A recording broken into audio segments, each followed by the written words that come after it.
Salut, chers amis, salut. J'espère que tout va bien pour vous. Je suis heureux aujourd'hui de vous parler de la fin des temps. Je vais axer mon exposé sur des événements eschatologiques. Vous savez, chers amis, l'eschatologie est l'étude des fins dernières de l'homme et du monde. L'eschatologie dérive du grec ancien eschatos qui signifie dernier et de logos qui signifie parole, étude. L'eschatologie est le discours sur la fin du monde ou la fin des temps. Quand on parle des derniers jours ou de la fin des temps, le plus souvent on fait référence à la période précédente directement la grande tribulation pendant laquelle auront lieu les événements décrits dans l'Apocalypse. Dans la Bible, on parle du jour du Seigneur. Dans le livre de Joël, on fait mention du jour du Seigneur. Et lorsqu'on analyse les textes contenant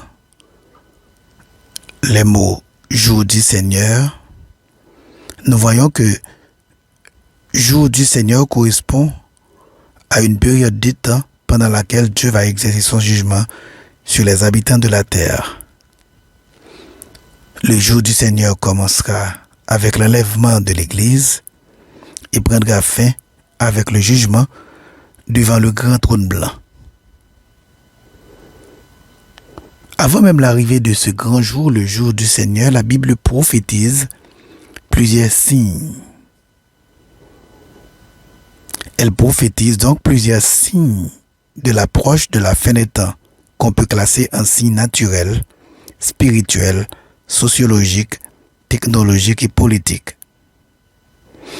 Nous ne voyons peut-être pas encore ces choses directement, mais peut-être en apercevons-nous les signes avant-coureurs, semblables aux petites secousses précédant un grand séisme.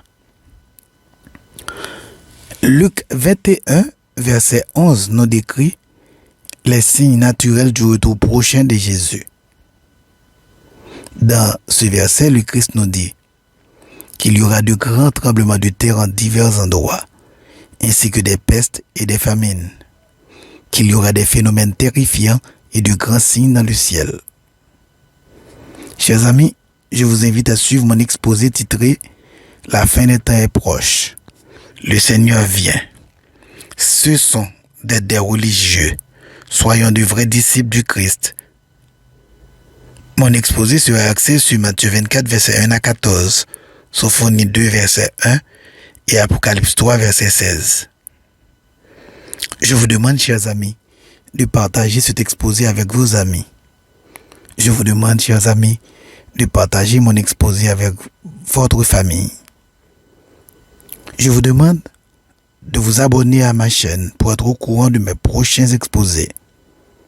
Oui, s'il vous plaît, abonnez-vous à ma chaîne pour être au courant de mes prochains exposés. Cliquez dès maintenant sur le bouton « Abonnez-vous ». Si vous voulez que d'autres personnes soient au courant de cet exposé, cliquez sur « Aimer ».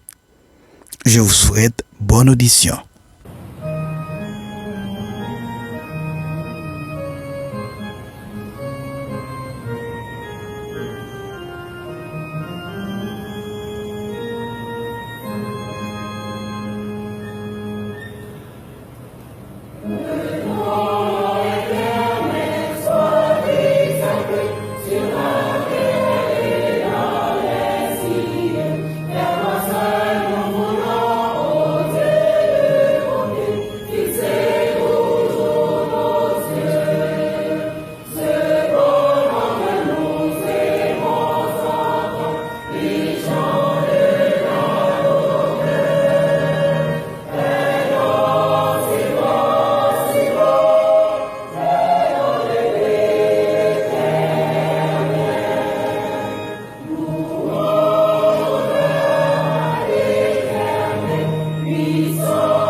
Frères et sœurs, nous avions tous pensé qu'avec la fin de la guerre froide, le monde vivrait dans la sécurité. Avec beaucoup d'expérience, nous avions cru que le progrès technique permettrait l'éradication de la famine et de la pauvreté. Mais malgré la réduction de la menace nucléaire et le progrès scientifique, la situation politique et économique de notre monde ne cesse de s'empirer. La mondialisation du terrorisme a remplacé la peur du nucléaire. L'aggravation de la pauvreté des pays pauvres remet en question les acquis et la certitude de l'ère moderne. La plupart d'entre nous se demandent pourquoi, avec tout ce que nous connaissons et tout ce que nous pouvons faire dans le domaine scientifique, notre avenir n'est pas meilleur. Il est peut-être temps que nous écoutions attentivement les paroles du Christ concernant l'avenir de notre planète.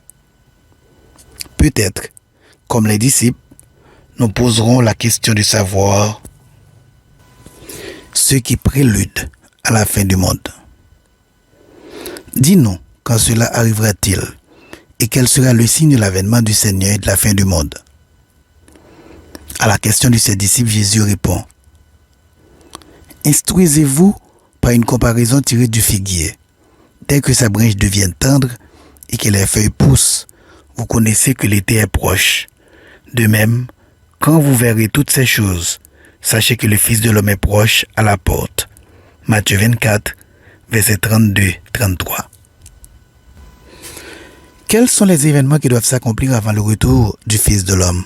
À cette question, Jésus affirme: Prenez garde que personne ne vous séduise. car plusieurs viendront sous mon nom disant, c'est moi qui suis le Christ. Et ils séduiront beaucoup de gens. Vous entendrez parler de guerre et de bruit de guerre.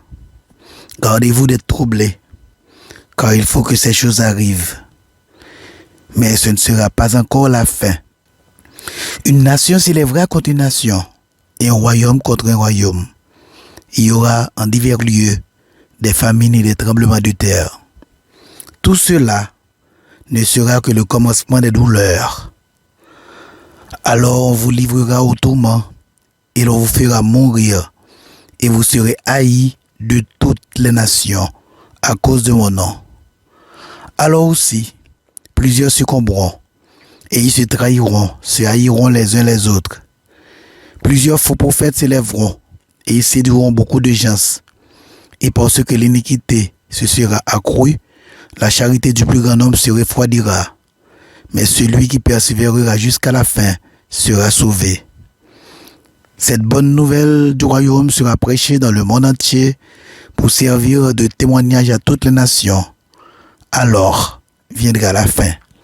Matthieu 24, versets 1 à 14. Remarquons, chers amis, qu'au lieu de simplement énumérer les signes précurseurs à son retour, le Christ commence par appeler ses disciples à prendre garde. Prenez garde, dit-il, parce qu'il y aura risque pour plusieurs de perdre la foi. Jésus avertit qu'il y aura des antichrists, des faux messies, des guerres et des bruits de guerre, des soulèvements entre nations et royaumes, des famines et des tremblements de terre. Comme conséquence directe de toutes ces calamités, les chrétiens seront persécutés et haïs. Plusieurs apostasieront, c'est-à-dire renieront la foi. Il y aura des trahisons, la haine mutuelle, la séduction par les faux prophètes, l'accroissement de l'iniquité, de l'impiété et le refroidissement de l'amour des croyants. Que constatons-nous aujourd'hui? Nous vivons un temps particulier de séduction. Que de nouveautés dans le domaine religieux. Jésus nous avertit qu'il y aura des faux Christ. Qui devons-nous considérer aujourd'hui comme faux Christ? Est à considérer comme faux Christ toute personne qui s'attribue une dignité ou une mission divine et un pouvoir rédempteur. Nous devons faire attention à tous les mouvements messianiques, à tous les faiseurs de miracles qui foisonnent dans nos milieux. Si les miracles sont possibles pour ceux qui croient, cela n'exclut pas les miracles d'origine diabolique. Nous devons aiguiser notre discernement spirituel pour ne pas être entraînés par tous les appels au salut que nous entendons de plus en plus dans nos milieux religieux. Le Christ dit qu'il viendra aussi un temps de douleur. Notre monde n'a jamais connu des douleurs comme aujourd'hui. Que de guerre, que de bruit de guerre. La télévision, la radio, l'internet, les médias en général ne cessent de déverser jusque dans nos salons les images et les sons du bombardement, des pleurs et misères qui se passent partout dans le monde. Des millions de personnes sur Terre, même dans des pays jadis considérés comme relativement sûrs, reconnaissent être hantés par la peur de la criminalité et de la violence. Selon Asia Times, autrefois le Japon était l'un des pays les plus sûrs au monde. Cependant, le sentiment de sécurité personnelle d'antan semble aujourd'hui révolu et le sentiment de sécurité nationale a été remplacé par l'angoisse de la criminalité et du terrorisme planétaire. Des criminologues canadiens signalent une augmentation alarmante du nombre de bandes au Canada. Et on peut lire cela dans de nombreux journaux canadiens et américains.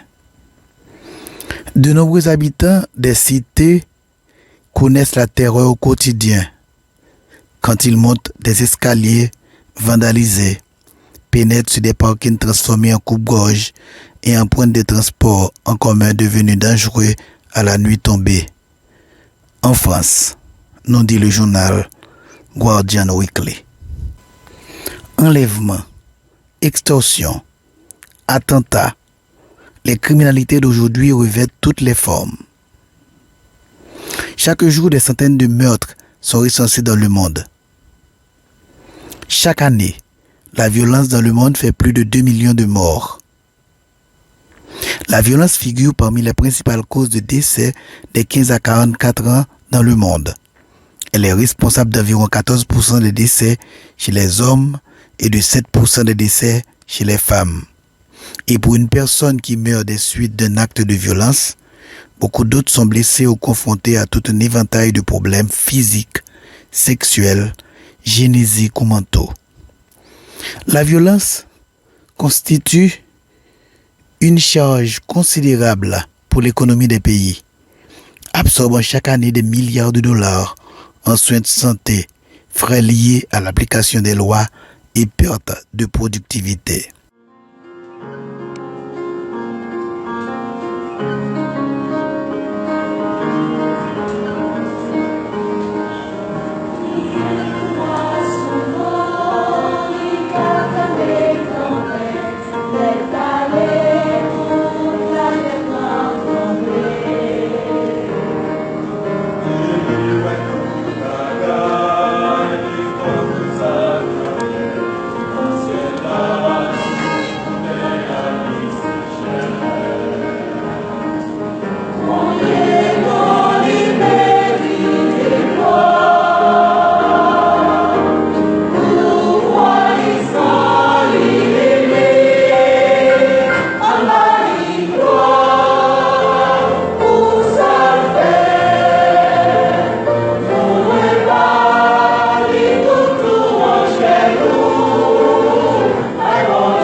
Le XXe siècle a été l'une des périodes les plus violentes de l'histoire de l'humanité.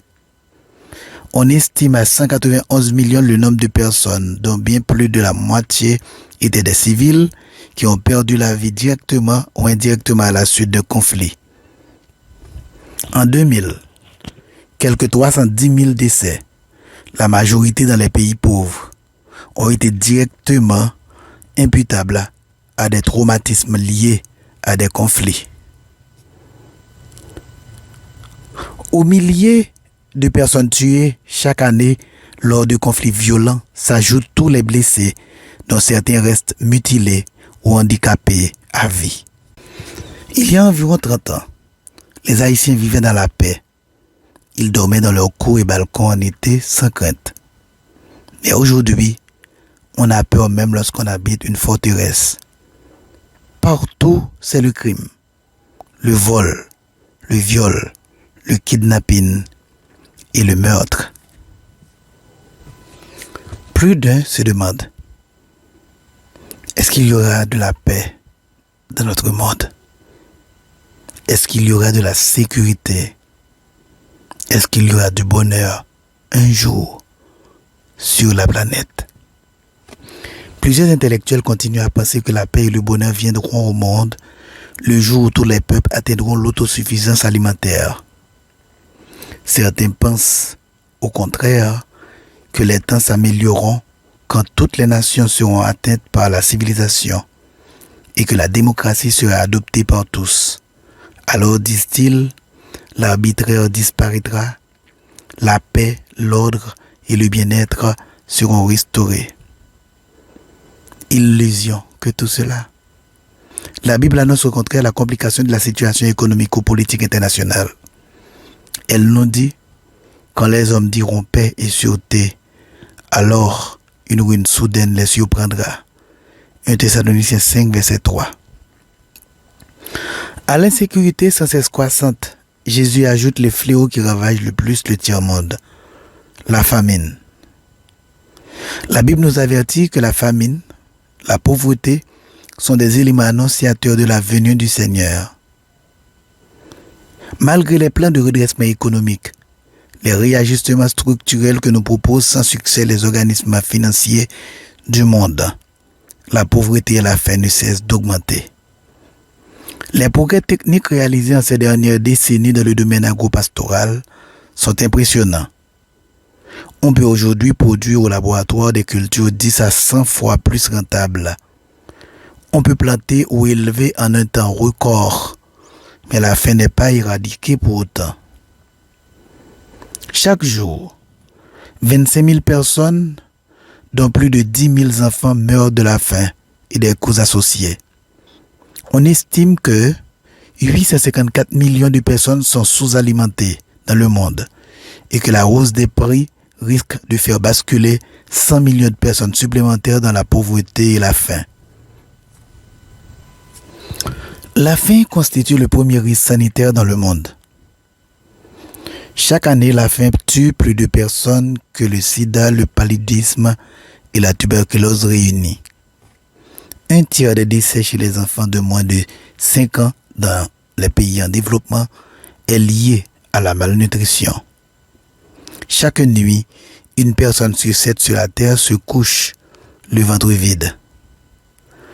La complication de la situation internationale, les guerres, les famines, l'instabilité politique, les calamités diverses feront que la foi des croyants sera mise à rude épreuve. Jésus avertit, « Vous serez haïs de toutes les nations à cause de mon nom.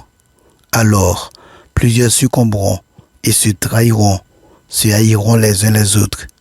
Et parce que l'iniquité se sera accrue, l'amour du plus grand nombre se refroidira. » Tous ces troubles auront pour conséquence spirituelle directe le refroidissement de la foi des croyants. Parce que ceux-ci se trahiront, se haïront. Combien de fois n'avions-nous pas trahi le Seigneur et les autres parce que nous suivons uniquement nos intérêts? La haine ne bat-elle pas son plein parmi nous? Qui aime vraiment son prochain? Dans l'histoire du monde, y a-t-il jamais eu de siècle plus pourri que le nôtre? Nous vivons dans un siècle dans lequel n'existe presque plus de morale. La moralité sexuelle n'est plus considérée comme une vertu dans le monde moderne. Apparemment, la norme est plutôt la recherche du plaisir et de la satisfaction sans restriction.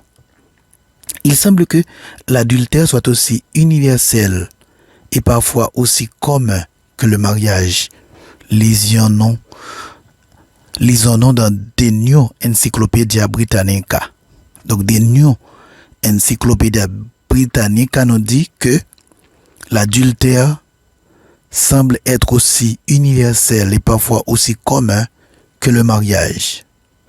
Le monde d'aujourd'hui met au rang car la morale chrétienne. L'adultère, la fornication et l'homosexualité règnent partout. On ne pratique pas seulement l'homosexualité, mais on la légalise. Beaucoup de pays légalisent le mariage homosexuel. Parmi les pays acceptant le mariage homosexuel figurent le Canada, l'Argentine, les Pays-Bas, la Belgique, l'Islande, la Norvège, l'Espagne, le Mexique, la Suède, le Danemark, le Portugal, l'Afrique du Sud. Quelques États et villes américains tels que Iowa, Connecticut, Massachusetts, New Hampshire, Washington DC, l'État de New York, l'État de Washington, le Maryland, et j'en passe. Notre siècle est caractérisé par la recherche effrénée du plaisir. Que remarquons-nous? Les riches ne deviennent-ils pas de plus en plus riches et les pauvres de plus en plus pauvres? Y a-t-il eu des siècles plus immoraux que le nôtre? Un siècle dans lequel l'immoralité, c'est la moralité, et la moralité, l'immoralité. Ne vivons-nous pas dans le siècle dans lequel la sensualité et la nudité sont signes de civilisation? Que faut-il dire davantage? Y a-t-il eu des siècles plus pourris que le nôtre? L'apôtre Paul nous a déjà avertis de ces choses. À Timothée, son fils spirituel, il dit: sache que dans les derniers jours, il y aura des temps difficiles, car les hommes seront égoïstes, amis de l'argent, fanfarons, hautains, blasphémateurs, rebelles à leurs parents, ingrats, irréligieux, insensibles, déloyaux, calomniateurs, intempérants, cruels, ennemis des gens de bien, traîtres, emportés, enflés d'orgueil, aimant le plaisir plus que Dieu, ayant l'apparence de la piété, mais reniant ce qui en fait la force. De Timothée 3, versets 1 à 5. Toute action humaine est jugée aujourd'hui selon leur seule grille d'identification monolithique, l'argent. Aujourd'hui, l'individualisme a formidablement progressé et l'idée que l'autre n'est pas un ami potentiel mais un danger potentiel est de plus en plus marquée. En Haïti, tout le monde se dit chrétien. Mais la question qu'on se pose est: combien suivent réellement le Christ? La plupart de nos chrétiens ne suivent pas le Christ, mais demandent au contraire au Christ d'être assez disciplinés pour les suivre dans leurs caprices. Les chrétiens d'aujourd'hui se suivent eux-mêmes. Ils suivent leur moi, leurs désirs et leur volonté.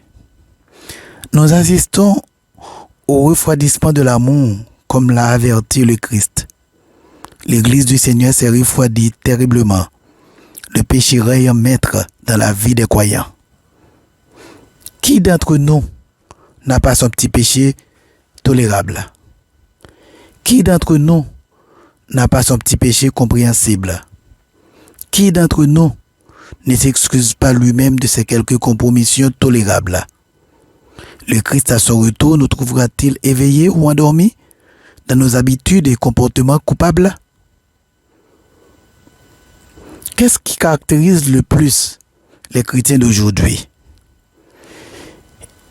Il y a eu, depuis la montée de Christ auprès du Père, plusieurs vagues de chrétiens, à commencer par ceux de l'Église primitive. Avec les années, l'évolution des mœurs et le fléau de la mondialisation, plusieurs choses ont changé et les chrétiens de nos jours ont beaucoup changé. La crainte n'est que denrée rare de nos jours dans les cœurs des chrétiens. Dieu est comme si éloigné et maintenant négligé que plusieurs se permettent sans crainte de vivre comme ils veulent ne se souciant pas de la gravité de leurs actes. Dieu nous aime tous, mais il rendra à chacun selon ses œuvres. Ne vous y trompez pas, on ne se moque pas de Dieu. Ce qu'un homme aura semé, il le moissonnera aussi. Galates 6, verset 7. Consommer le sexe en dehors du mariage n'est plus aussi grave de nos jours pour les chrétiens et même pour les leaders chrétiens. Dans nos églises, nous parlons moins de l'impudicité, de telle sorte que les chrétiens ne semblent pas être conscients de commettre un aussi grave péché lorsqu'ils tombent dans ce péché. Les chrétiens de nos jours aiment les messages et les sermons qui leur sont favorables, qui ne touchent pas vraiment leur vie de pécheur. Des messages de séduction et de flatterie. Ce qui pousse plusieurs communautés chrétiennes à adapter leur message afin d'amasser le plus de monde. Jésus revient bientôt est un message rare. On oriente plutôt les chrétiens à se concentrer encore plus sur les choses de ce monde. La gloire est maintenant une chose que plusieurs recherchent ardemment dans l'exercice de leur ministère. Ils ne comprennent pas encore que toute la gloire revient à Dieu, ce qui crée la concurrence parmi les frères dans la foi. D'autres n'arrivent plus à comprendre que nous travaillons pour le même royaume et que nous devons nous entraider afin que ce royaume puisse avancer ici-bas. Le frère n'est plus l'allié, mais il devient le concurrent, l'adversaire. J'ai appris qu'il y a de petits et de grands mensonges et qu'on peut se permettre de temps en temps de petits mensonges. Ce sont des frères chrétiens qui vous le sortent comme cela au visage et avec conviction. Chers amis, le mensonge est le mensonge et le menteur ne peut hériter du royaume de Dieu. Sachez-le bien. Éphésiens 4, verset 25 nous dit « Renoncez au mensonge et que chacun de vous parle selon la vérité à son prochain. » Normalement, dans nos communautés, nous devons pouvoir faire confiance aux frères et sœurs dans la foi sans avoir peur d'être abusés. Mais qui peut oser le faire sans d'abord prendre le temps de s'assurer que le frère ou la sœur ne soit pas une personne malhonnête? Les chrétiens dans nos communautés inspirent moins la confiance. Plusieurs usent de duplicité, malhonnêteté et aussi de mensonges pour escroquer, pour s'élever, pour faire du mal et pour tromper. L'amour du prochain a presque disparu. Le manque d'amour est caractérisé par le fait qu'on calomnie, qu'on haïsse, qu'on jalouse et qu'on ne supporte pas, qu'on n'aide pas, qu'on use de duplicité envers, qu'on ne prie pas pour, qu'on soupçonne le mal et qu'on boude notre prochain. On parle beaucoup, et pour ne pas dire des paroles édifiantes, mais plutôt pour sortir des paroles de dénigrement, de calomnie, d'accusation et de jugement contre notre prochain. Vous savez, chers amis, le chrétien authentique dit la vérité et combat le mensonge. Le bon chrétien ne dit pas du mal des autres. Les chrétiens d'aujourd'hui ne diffèrent pas en grande chose des païens. Car comme les païens, ils mentent. Comme les païens, ils sont corrompus. Comme les païens, ils volent. On dénonce les vols commis par un dirigeant, mais cela nous dérange bien moins de ne pas rendre le surplus de monnaie à la caissière. Nous avons perdu l'essence du péché? Frères et sœurs, chers amis, la fin des temps est proche. Notre monde actuel en témoigne. L'auteur de l'Épître aux Hébreux nous encourage à sortir du péché et à marcher dans la grâce de Dieu. Il nous dit en Hébreux 12, versets 1 et 2, « Nous donc aussi, puisque nous sommes environnés d'une si grande nuée de témoins, rejetons tout fardeau et le péché qui nous enveloppe si facilement, et courons avec persévérance dans la carrière qui nous est ouverte, et en les regards sur Jésus, le chef et le consommateur de la foi, qui en vue de la joie qui lui était réservée, a souffert la croix, méprisé l'ignominie, et s'est assis à la droite du trône de Dieu. » La situation la plus dangereuse pour un chrétien est celle dans laquelle il arrive à banaliser ses péchés, à les justifier au point de ne plus ressentir l'urgence de les abandonner en les confessant à Jésus-Christ qui pardonne gratuitement. La fin des temps est proche.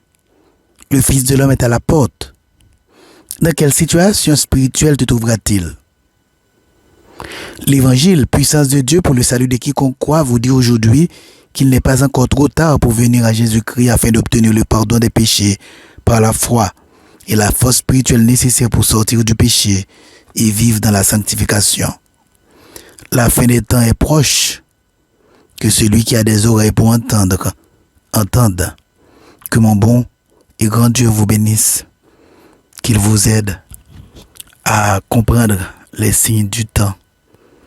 Qu'il vous aide à observer ce qui se passe dans le monde.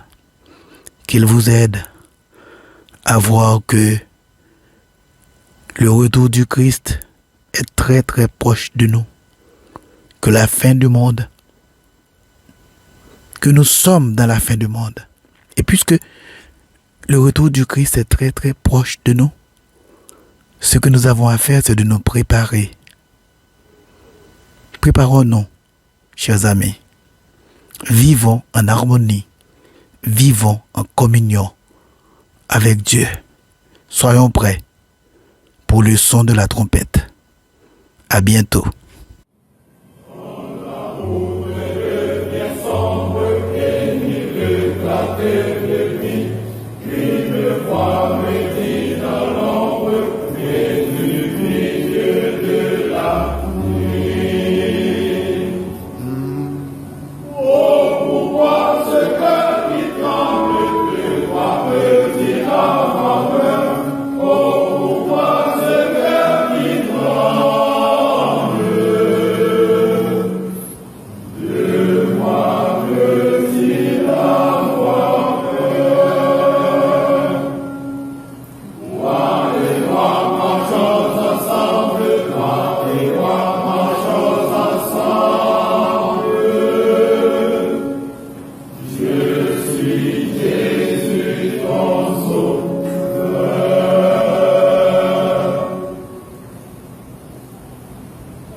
Amen.